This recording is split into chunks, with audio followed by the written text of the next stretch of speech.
Stop au sugar rush du goûter. Aujourd'hui, on vous apprend à avoir de l'énergie sans les pics de glycémie. Je suis Raphaëla, cofondatrice de Yacon & Co, et aujourd'hui, mon invitée est Karina Hoffman, nutritionniste et spécialiste de la nutrition pédiatrique. Au programme, comment composer un petit déjeuner ou un goûter à index glycémique bas sans compromettre la gourmandise. Le tout grâce à une alternative plus respectueuse du corps et plus douce, le sirop de Yacon. Alors, prêt pour dompter le sucre sans perdre le plaisir ? C'est parti!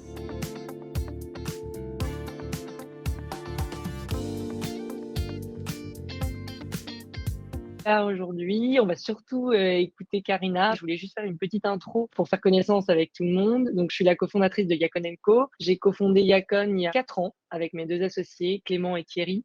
Clément qui est en charge de tout ce qui est commercialisation du sirop Yacon dans tous les magasins bio et prochainement aussi dans la grande distribution. Et Thierry, qui est mon troisième associé et qui habite au Pérou, qui est 100% français, mais qui s'est installé au Pérou parce que nous produisons nous-mêmes notre sirop de Yacon depuis à peu près un peu moins d'un an. Et donc, il a installé l'usine là-bas. Et justement, on est allé voir une première production de sirop Yacon avec Clem, là, au Pérou, au mois de juillet. Donc, on est allé passer une tête. C'est une grande fierté pour nous parce que quand on a démarré Yacon & Co, c'était du coup des fournisseurs locaux qui le faisaient. Et maintenant, on a fait une espèce de coalition avec les fournisseurs péruviens pour pouvoir en produire encore plus parce que le marché du sirop Yacon a vraiment explosé. Vous êtes de plus en plus nombreux à le consommer.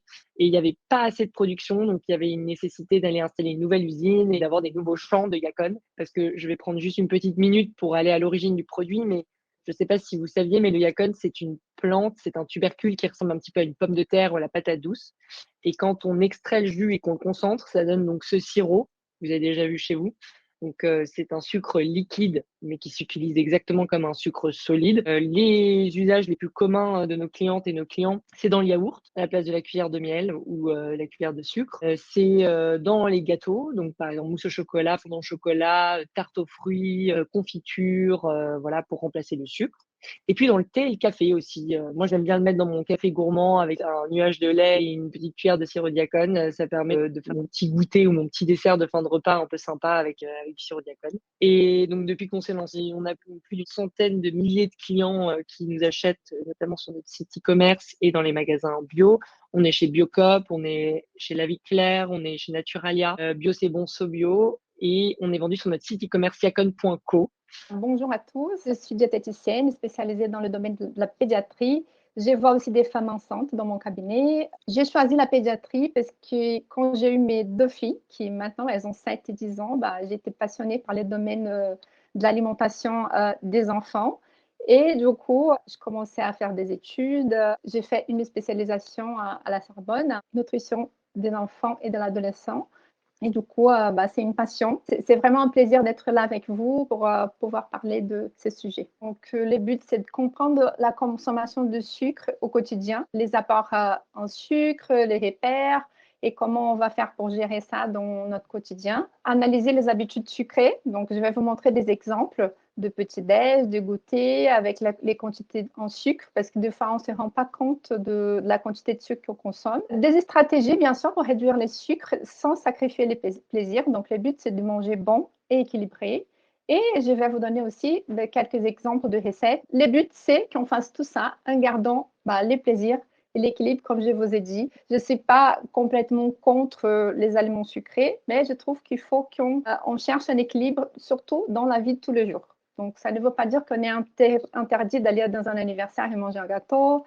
Bien sûr qu'il y aura des moments comme ça, mais dans notre quotidien, il faut qu'on essaye de réduire au maximum les sucres, surtout pour les enfants. Donc, les sucres, il est un invité omniprésent. Donc, ça veut dire qu'on les trouve partout et des fois de façon où on n'imagine même pas. Donc, on peut les trouver dans les sauces, donc, comme les ketchup, dans des biscuits, les confitures, les jus de fruits, les céréales, les viennoiseries. Donc, il y a plein d'aliments dans notre vie dont on ne se rend pas compte de la quantité de sucre que ça nous apporte. Donc, le but, ce n'est pas d'interdire, mais d'essayer de mieux gérer. Donc là, je vous ai ramené un état de lieu pour qu'on connaisse aussi quelles sont les recommandations par rapport à la consommation du sucre. L'Organisation mondiale de la santé, elle nous recommande 10% de l'apport énergétique total. Ça veut dire que si on consomme 2000 calories par jour, ça va faire 50 grammes de sucre libre.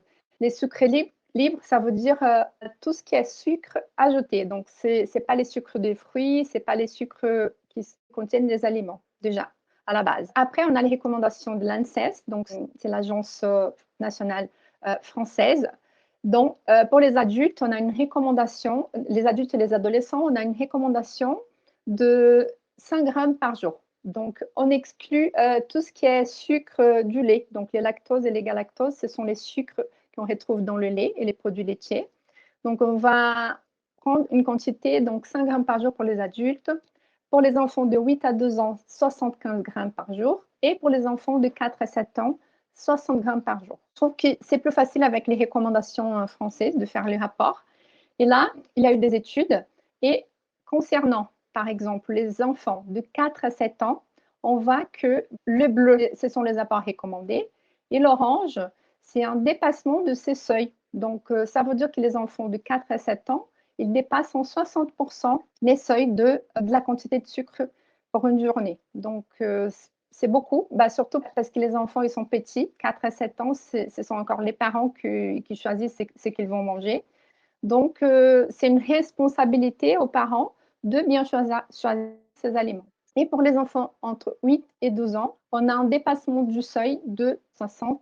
Il faut vraiment qu'on fasse attention parce qu'on passe très vite cette quantité et cet apport énergétique en sucre. Quelles sont les conséquences d'une grosse consommation en sucre? Surtout une agitation et des troubles de la concentration. On voit que surtout les enfants qui vont à l'école, qui ont besoin d'être concentrés, s'ils mangent beaucoup de sucre le matin, par exemple, ils peuvent être très agités et avoir du mal à se concentrer. Tout ce qui est caries dentaires, donc plus de sucre, on a plus de risques d'avoir des caries et un risque de surpoids et obésité pendant l'enfance et aussi à long terme. Et aussi une préférence durable pour les goûts du sucré. Donc, ça veut dire quoi? Ça veut dire qu'un enfant qui est très incité à manger du sucre, au moment donné, il va plus apprécier les légumes, les fruits, parce qu'un fruit, un jour, il peut être plus acide, il peut être plus sucré. Un enfant très habitué au goût sucré, il a du mal à accepter les autres aliments et les choses qui sont plus naturelles. Ici, je vous ai ramené quelques exemples concrets de dépassement au quotidien. Donc, par exemple, on a un petit déjeuner classique, tout prêt. Un bol de céréales sucrées, à environ 30 grammes, c'est une portion. On peut retrouver entre 12 et 15 grammes de sucre. Un verre de jus d'orange à 200 millilitres, 18 grammes de sucre. Donc, ça nous fait un total de 30 à 33 grammes de sucre dès le matin. Pour les enfants de 4 à 7 ans, on disait que la recommandation, elle était de 60 grammes. Donc ici, on a déjà la moitié. Le goûter, si on prend une compote, un gourde sucré, 12 à 15 grammes de sucre. Un gâteau type Bane ou Peach, de 10 à 13 grammes de sucre, donc un total de 22 à 28 grammes de sucre dans un goûter. Et après, pour compléter, un repas typique de la cantine ou de la maison, des nuggets avec du ketchup, environ 4 grammes de sucre.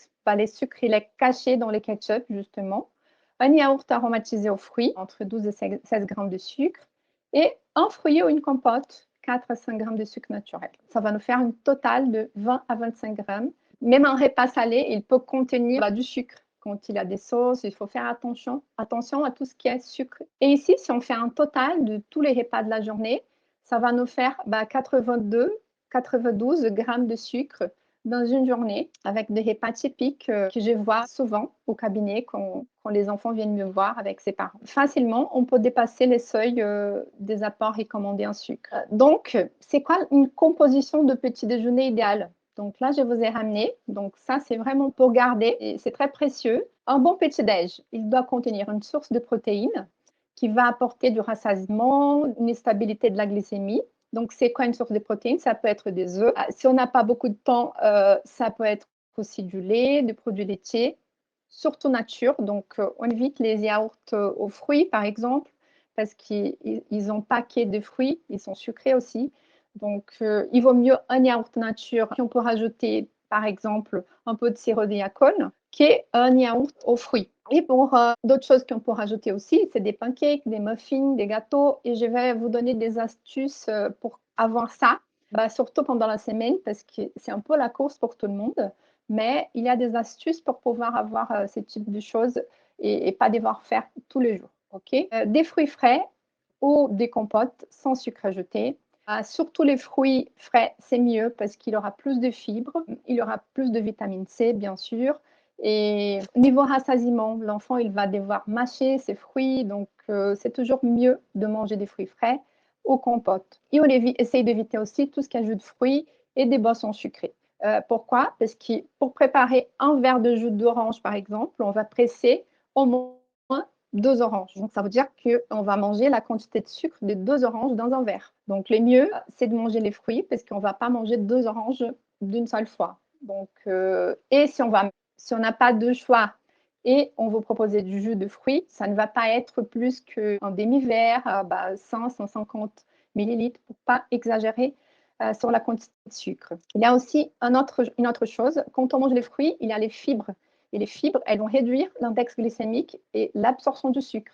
Donc, il vaut mieux privilégier les fruits que les jus de fruits. Et en troisième, on peut choisir un produit céréalier, par exemple, du pain complet de préférence. J'aime bien les pains au levain, tout ce qui est flocons d'avoine, les muesli, les granolas, des galettes de riz. Donc, là, on a un petit-déj complet avec tout ce qu'il faut pour que l'enfant tienne toute la journée. Ici, juste pour faire une comparaison entre le petit déjeuner classique que je vous ai montré tout à l'heure, donc il avait un total de 30 à 33 grammes de sucre avec les céréales sucrées et les jus d'orange, par exemple. Ici, je vous donne une alternative plus saine avec la composition que je vous ai montrée tout à l'heure. Donc, des flocons d'avoine nature ou du muesli sans sucre qu'on trouve facilement en grande surface, ou sinon on peut faire un granola maison avec du lait ou du yaourt, ou pour ceux qui ne peuvent pas boire du lait, une boisson végétale, un yaourt végétal. Une cuillère à café de sirop diacone pour donner un peu de goût et pour sucrer un petit peu.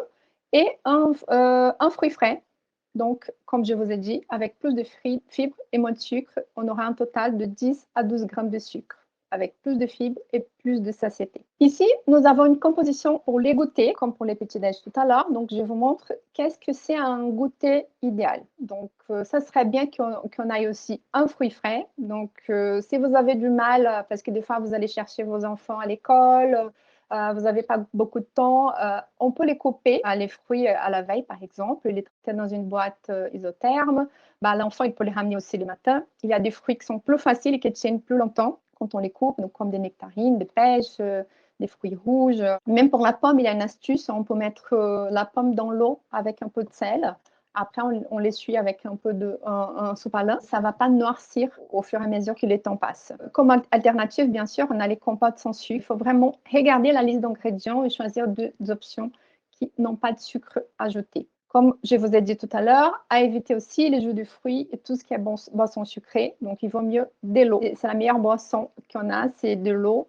Et on privilégie de manger les fruits. En deuxième, on peut choisir un produit céréalier ou sinon des fruits à la coque. Donc, pour les enfants qui ont plus de 4 ans, par exemple, on peut proposer des fruits à la coque, des noix de cajou, de pistache, de noix du Brésil, tous les types de fruits à la coque. On peut faire aussi des gâteaux, des gaufres, des pancakes. On peut faire une tartine. On prend du pain. On peut mettre de la pâte à tartiner Yacon, par exemple, qui n'est pas très sucrée parce qu'ils utilisent du sirop diacone. Il y a des pâtes à tartiner noisettes au cacao, donc c'est des options qui sont intéressantes. Sinon, tout simplement du beurre de cacahuète avec un peu de sirop diacone ou du fromage à tartiner. Donc, c'est facile à préparer. Et si on va prendre des options du commerce, il faut vraiment choisir avec soin. Donc, il faut éviter tout ce qui est biscuits, gâteaux, dont on trouve dans les ingrédients, par exemple, des additifs, des conservateurs. Donc, il faut choisir tout ce qui est ingrédients simples et naturels. Donc, quand on regarde une liste d'ingrédients, elle est toujours en ordre décroissante. Donc, ça veut dire que les premiers ingrédients, c'est celui dont on trouve la quantité la plus grande dans cet aliment. On va choisir tout ce qui est simple et naturel, de la farine d'avoine, de la poudre d'amande et plus riche en fibres. Donc, comme je vous ai mis ici, il y a même des options avec des graines de sésame, de les graines de chia. On peut s'adapter. Et éviter les produits qui contiennent des édulcorants. Donc, il n'y a pas d'études qui disent que les édulcorants, ils sont bien pour les enfants. Donc, on évite tout ce qui est édulcorant pour les enfants. Mais au contraire, pour le sirop de Yacon, c'est une chose qu'on peut l'utiliser pour les enfants parce que c'est un produit naturel qui vient d'un tubercule, comme Raphaëla nous a raconté. Et on peut tout à fait l'utiliser à la place du sucre pour les enfants. On a une question de Catherine, vu que c'est en rapport exact avec la Ouais. slide. Combien de grammes de fruits à coque par goûter? Combien de grammes? Oui. On peut faire une poignée pour être plus simple. On fait une poignée, on peut faire un petit mélange. Si vous voulez, je peux vous donner les quantités spécifiques par âge, mais pour faire plus simple, on fait une poignée de fruits à coque. D'accord, merci. Ok, je vous en prie. Et en troisième, on peut choisir un produit laitier pour l'apport en protéines, pour l'apport en calcium, donc un verre de lait, un yaourt nature, fromage blanc, petit suisse, ou même un morceau de fromage. Les alternatives pour les goûter. Donc, la version initiale que je vous ai montrée, la compote en gourde sucrée avec les gâteaux industriels. Donc, on avait entre 22 et 28 grammes de sucre.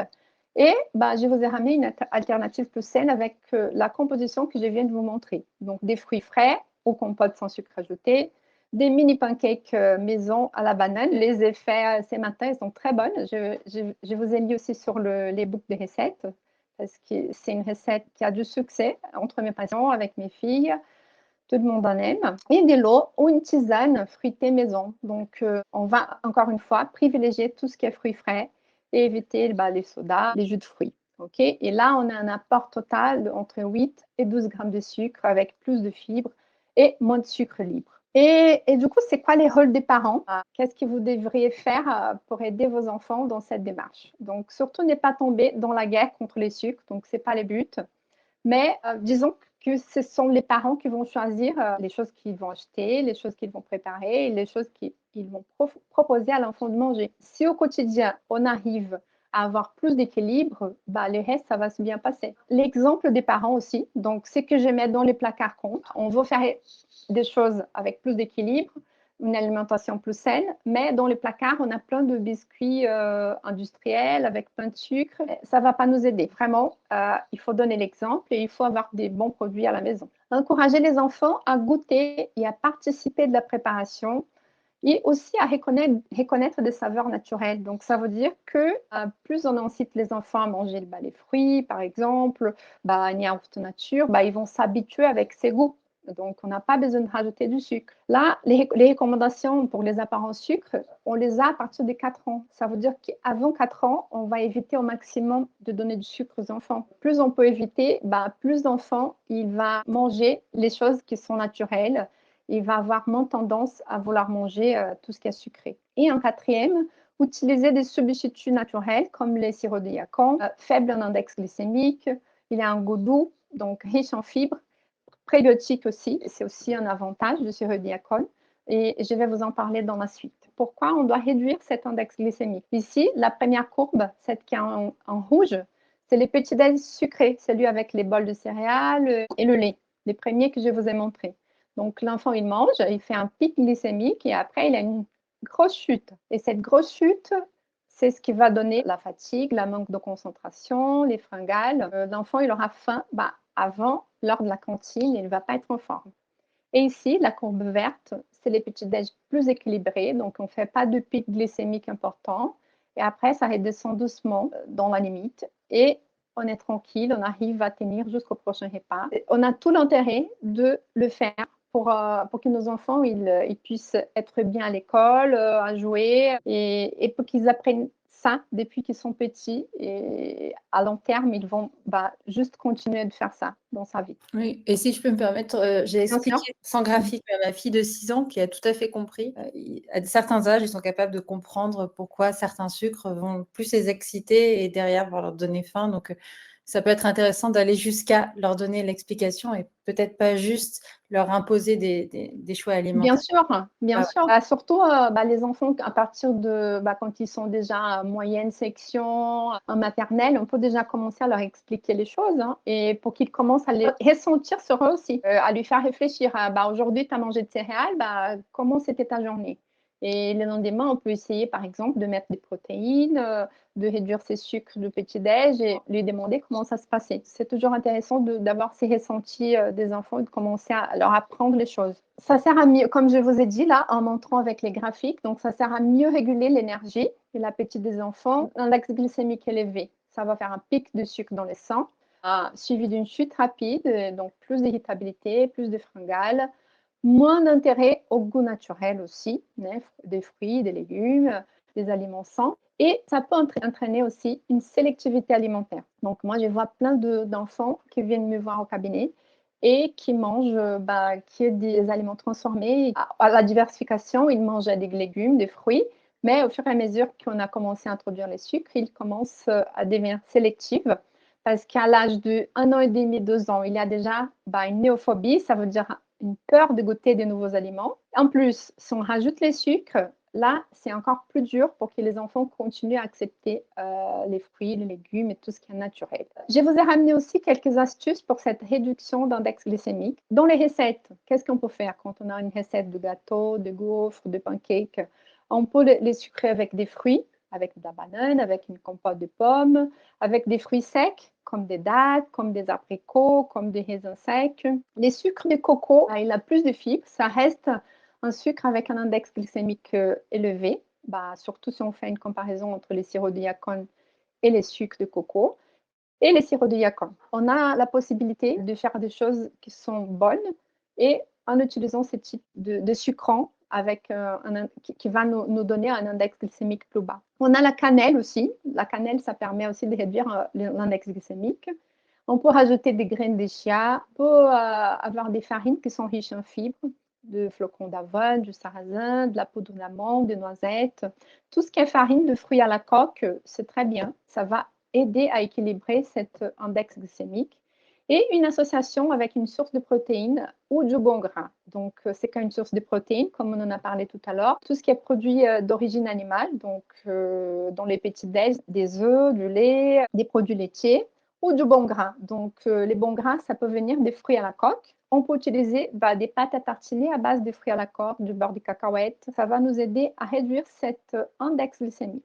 Et on aura une énergie plus stable et surtout une meilleure ouverture aux saveurs variées. Ici, pour vous en parler, c'est juste pour compléter ce que j'ai dit tout à l'heure. Donc, les rôles essentiels de fibres prébiotiques et de protéines sur la réduction de l'index glycémique. Donc, les fibres, donc ça veut dire les fruits, les légumes, les légumineuses, les pois chiches, les lentilles, les céréales complètes.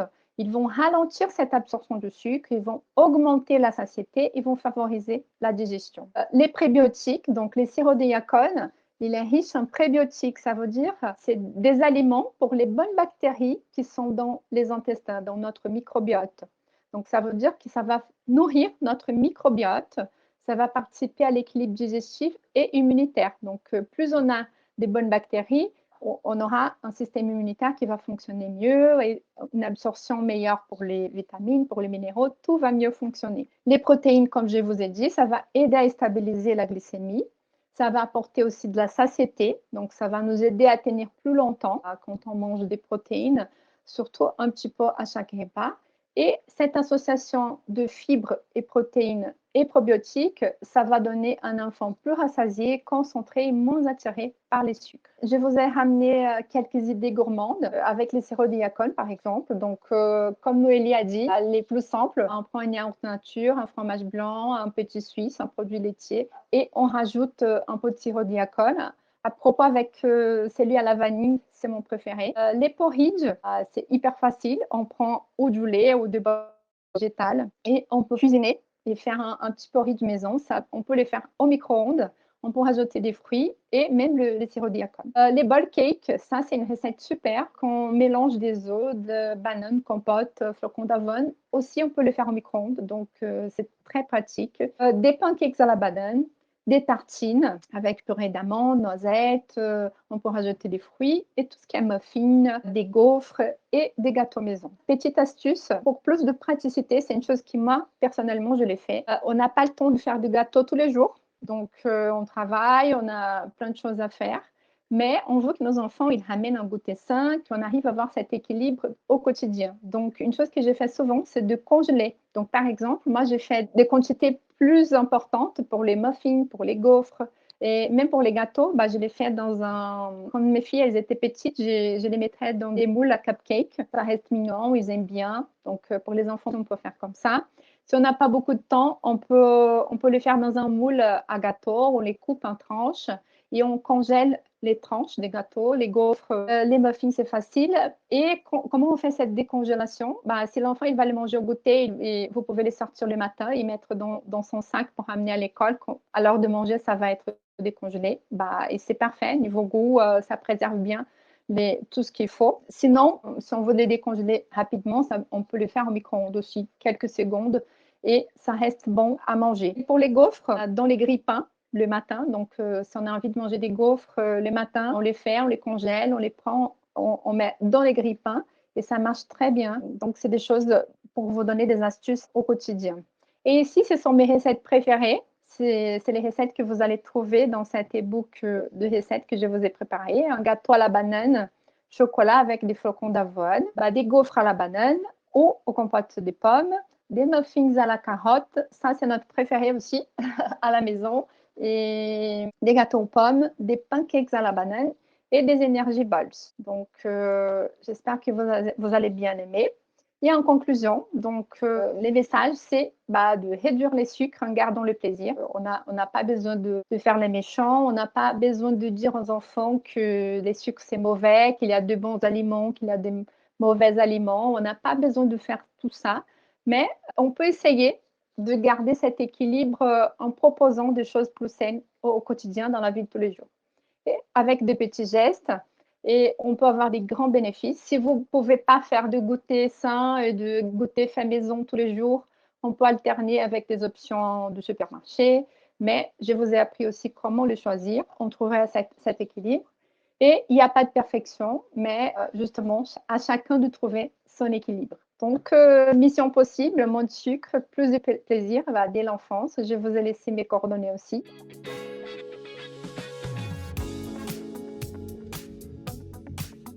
Le miel, c'est sucré. Oui, non. Quelle dose pour les enfants? Les miels, c'est du sucre, donc c'est comme du sucre. Donc, si on fait une comparaison entre les sirops Diacone et le miel, par exemple, niveau index glycémique, donc si on regarde cette courbe d'index glycémique, on aura un pic plus important quand on mangera du miel. Et donc, c'est moins intéressant. Ça ne veut pas dire qu'on a besoin d'exclure les miels de notre vie. Donc, de temps en temps, on peut le manger, mais pas systématiquement. Et surtout pour les petits-enfants, de ne pas les inciter à manger sucré quand ils sont petits, de rajouter du sucre, du miel, parce qu'ils sont capables de manger les yaourts nature, par exemple, sans rien. Et s'ils s'habituent à manger comme ça, il n'aura pas besoin de rajouter quelque chose. J'ai pu observer souvent que les enfants ont tendance à vouloir manger aussi ce que mangent leurs parents par effet d'imitation. J'ai un exemple très concret de cet été avec ma sœur, qui est une grande gourmande et qui a vraiment un bec sucré. Et elle m'a dit la phrase suivante qui m'a vachement marquée. Elle m'a dit: le problème, c'est que si je refuse à ma fille, du coup, de manger sucré, parce que sa petite a 3 ans, Oui, et ben moi, je ne peux plus non plus manger les c'est choses ça. sucrées que j'aime, parce que sinon, elle va me dire, enfin, elle va trouver ça absurde. Et c'est hyper intéressant. Et c'est là où j'invite vraiment, en fait, aux personnes qui nous suivent et qui posent des questions sur les enfants, à plutôt d'abord voir comment ils peuvent changer leur alimentation à eux, à la À eux, maison. ouais, exactement. Ouais. Parce que par effet ricochet, l'enfant va suivre, surtout, comme tu dis très bien, Karina, l'enfant découvre le sucre souvent à l'école, les premières fois. Donc, jusqu'à au moins 3 ans avant qu'il aille en maternelle, enfin, la crèche, les crèches font de plus en plus attention à l'apport en sucre et tout ça. Au moins jusqu'à 3 ans, vous pouvez les préserver du sucre. Et ça, vraiment, faut pas négliger, quoi. Donc, Oui, mais moi, je vois des enfants qui vont à la crèche et qui mangent du sucre à la crèche, hein. Malheureusement, il y en a. il y en Donc, a certaines crèches, effectivement. Ouais, ouais, c'est ça. Mais au moins à la maison, déjà, se dire ouais. que peut-être qu'ils Si peuvent on se arrive à dire, bon, tenir bah, à la maison, vers 2 ans, c'est l'âge où ils commencent à avoir peur de goûter. Donc, oui, quand ils deviennent plus sélectifs. Et si on rajoute encore du sucre, là, c'est compliqué, hein. On n'arrive c'est pas à ça. gérer. Le sujet des fibres, ça me permet de rebondir aussi sur une caractéristique que seul le sirop Diacone a, c'est qu'il est très riche en fibres solubles, les fibres prébiotiques, qui ont donc plein d'effets positifs, mais notamment qui ralentissent la digestion des sucres, qui permettent de nourrir le microbiote intestinal, puisqu'on a plus d'1 milliard de bactéries qui vivent dans notre tube digestif. Donc, par exemple, tous ceux qui ont des problèmes, comme moi, peut-être, à aller aux toilettes le matin, le sirop Diacone au petit-déj, ça peut aider à ça aussi. Et ça, c'est vraiment ce qui différencie aussi le sirop Diacone avec d'autres alternatives au sucre qui peuvent exister. En plus d'être moins calorique et moins riche en sucre que le miel, il est riche en fibres. Donc, il y a ce petit bonus en plus, quoi. Moi, je vois des effets parce que j'ai des femmes enceintes avec du diabète gestationnel, par exemple. C'est très, très dur à contrôler la glycémie. Les sirops Diacone, c'est leur meilleur ami, hein. parce que ça marche vraiment très bien.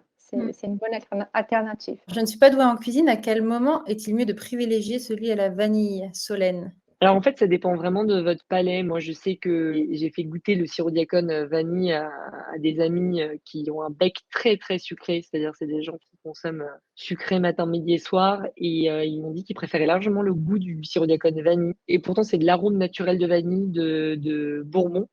Donc vraiment, il n'y a pas d'ajout de sucre, hein, parce que souvent on nous demande ça aussi, si c'est du concentré de vanille avec dedans mélangé du sucre. Non, non, c'est vraiment de l'arôme naturel et elle est absolument inconsommable si on la boit comme ça. Il faut vraiment la mélanger avec le yacon. Et donc ça fait un exhausteur du goût sucré. Donc par exemple, moi je l'utilise pour faire mes recettes sucrées, donc mes gâteaux. Alors attention, dans les gâteaux, il vaut mieux ne pas dépasser 30 minutes de cuisson du gâteau et pas à plus de 180-200 degrés. Donc les meilleures recettes pour le yacon, c'est banana bread, mousse au chocolat où il y a zéro cuisson, fondant au chocolat où il y a maximum 10 minutes de cuisson. Et on a un livre d'ailleurs de recettes sur notre site avec 80 recettes qui fonctionnent très bien avec le sirop Diacon. On peut faire aussi des recettes sucrées salées avec. Mais alors du coup, moi ce que je conseillerais, c'est pour faire des gâteaux, mettre le sirop Diacon à la vanille, qui a un goût plus fort en sucre.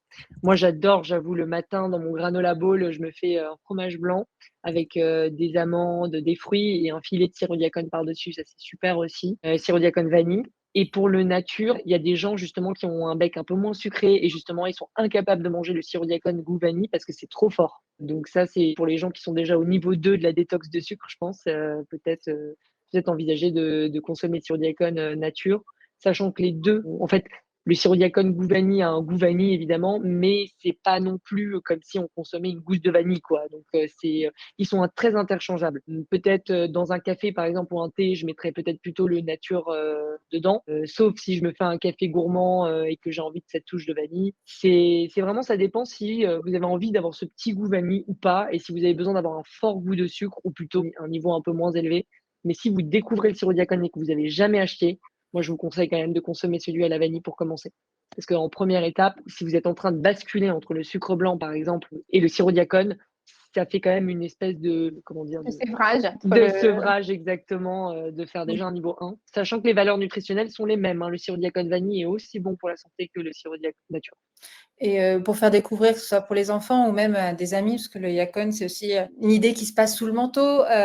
C'est le bon plan qu'on transmet parce qu'on a trouvé l'existence du yacon. Donc, en général, les clients aiment bien en parler autour d'eux. Et d'ailleurs, je vous recommande de le faire. Donc, privilégier peut-être de recommander le yacon vanille si la personne aime la vanille parce qu'il a des goûts qu'on connaît plus. Il est accessible de ce côté-là, donc aussi pour les enfants. On a parlé beaucoup d'enfants, mais aussi pour des personnes qui seraient concernées par des grossesses. Aussi autour de vous, vous avez des personnes qui sont enceintes, qui vous parlent de nausées, de ces fatigues. Le yacon a cet avantage.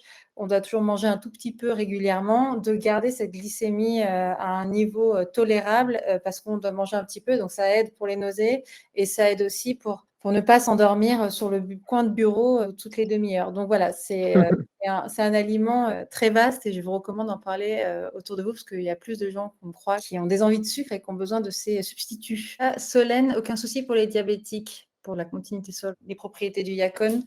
Raphaëlla, justement, comme tu l'introduisais, le yacon est un des fondateurs est diabétique et c'est pour ça que de là est né le yacon. Mon cofondateur est diabétique, Thierry, celui qui est sur l'usine du Pérou. Donc, c'est lui qui a découvert le yacon pour pallier à sa pathologie.